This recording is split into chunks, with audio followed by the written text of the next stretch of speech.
यानी उसको मौलवी बनाना चाहते हैं, कठमुल्ला पर की ओर देश को ले जाना चाहते हैं। ये नहीं चल सकता कि उर्दू पढ़ने से कठमुल्ले बनते हैं। यहाँ का राजनीतिक नेतृत्व, अगर असली शेर के पास जाना हो तो मणिपुर जाकर दिखाएं। वो हिंदू हो, मुस्लिम हो, सिख हो, ईसाई हो। कल हम लोगों ने यहाँ पे इसका शुभारंभ किया, समाजवादी पार्टी ने उसका विरोध किया है और मुझे लगता है कि प्रोसीडिंग का हिस्सा होना चाहिए।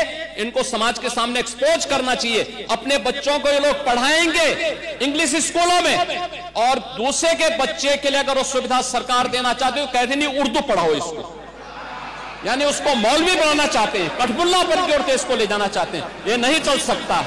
अभी आज से थोड़े दिन पहले उत्तर प्रदेश के चीफ मिनिस्टर ने उत्तर प्रदेश की असेंबली में ये कहा कि उर्दू पढ़ना कठमुल्लाओं की तरह मौलाना बनाना की बात है, साइंटिस्ट नहीं बनते। अब जाहिर है उत्तर प्रदेश के मुख्यमंत्री को तो उर्दू नहीं आती, मगर वो साइंटिस्ट क्यों नहीं बने उसका जवाब वही दे सकते हैं। उत्तर प्रदेश के मुख्यमंत्री ने कहा कि उर्दू पढ़ने से कठमुल्ले बनते हैं। अब उत्तर प्रदेश के मुख्यमंत्री के जो बुजुर्ग थे या जिस आइडियोलॉजी से वो आते हैं, उनके किसी भी शख्स ने इस मुल्क की आजादी में हिस्सा नहीं लिया। ये गोरखपुर से आते हैं और उसी गोरखपुर से रघुपति साहेब फराख भी आते हैं। फराख गोरखपुरी उर्दू का एक बहुत बड़ा शायर था, मुसलमान नहीं था। अगर शायद असेंबली में कोई उठ के बोल देता मुख्यमंत्री को, तो मुख्यमंत्री बोलते नहीं नहीं उन्हें भी कठमुल्ला है। तो ये इनके ये इंटेलेक्चुअल कैपेसिटी है इनकी। फराख गोरखपुरी गोरखपुर के शायर थे, उर्दू के बहुत बड़े शायर थे। अब मेरे अजीज दोस्तों और बुजुर्गों, जिसके जहन और दिल पर गहन लग चुका है तो दुनिया की कोई रोशनी उसके सर पे नहीं पहुंच सकती। फराख गोरखपुरी का शेर क्या है सुनिए, ये बीजेपी आरएसएस वालों को बता रहा हूं, जो उर्दू बोलने वालों को कठमुल्ला कहते हैं। फराख गोरखपुरी ने कहा था, सरजमीन हिंद पर अक़वाम आलम के फराख, सरजमीन हिंद पर अक़वाम आलम के फराख, काफिले बसते गए हिंदुस्तान बनता गया।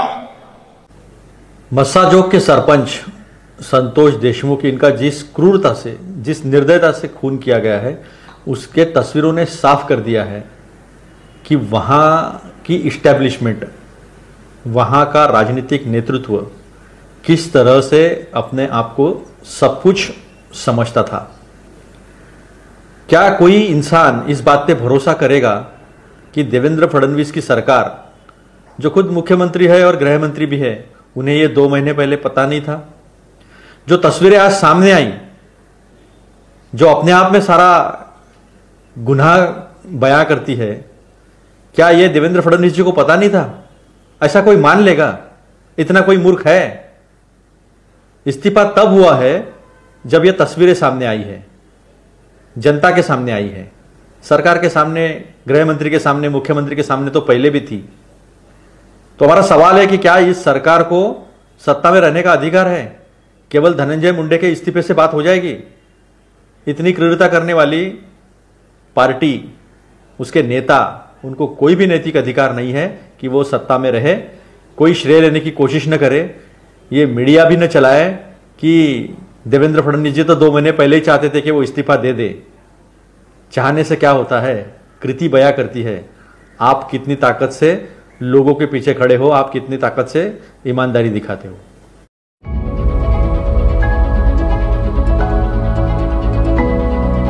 देश के तमाम अच्छे लोग, देश से प्यार मोहब्बत करने वाले लोग संदेश दें। वो संदेश ऐसा होना चाहिए कि सारे भारत को कैसे एक छतरी के नीचे लाया जा सकता है, जहां सभी लोग प्यार और मोहब्बत से रह सके। चाहे वो हिंदू हो, मुस्लिम हो, सिख हो, ईसाई हो, चाहे किसी भी जाति और धर्म का व्यक्ति हो। और जो प्रभु श्री राम का संदेश था कि सारे जाति, सारे धर्मों को साथ लेकर चलना चाहिए, ये सारी बातें हमने राहुल गांधी जी से की। और राहुल गांधी जी ने मुझसे पूछा कि साधु संतों को कैसे जोड़ा जा सकता है, तो मैंने कहा कि सभी साधु संत एक ही विचारधारा के नहीं होते हैं। संत का मतलब है जो सज्जन हो, जो पूरी दुनिया से मोहब्बत करे, पूरे संसार से मोहब्बत करे, वही संत है। संत की नज़र में ऐसा नहीं है कि कोई जाति या कोई धर्म स्पेशल है। अगर जिनके अंदर मानवता है, जिनके अंदर इंसानियत है, वह सभी लोग संत की श्रेणी में आते हैं। इस प्रकार की हमने चर्चा जब भी देश के अंदर या दुनिया के अंदर अगर किसी ने तपस्या की है, त्याग किया है, मेहनत की है, तो उसका सार्थक परिणाम आया है और ईश्वर उसका सार्थक परिणाम अवश्य देता है। देखिए, वो पालतू शेरों की ही पिक्चर क्लिक कर सकते हैं क्योंकि उनको पालतू लोग बहुत पसंद हैं। तो अगर पालतू लोग पसंद है तो पालतू के पास अगर असली शेर के पास जाना हो तो मणिपुर जाकर दिखाएं।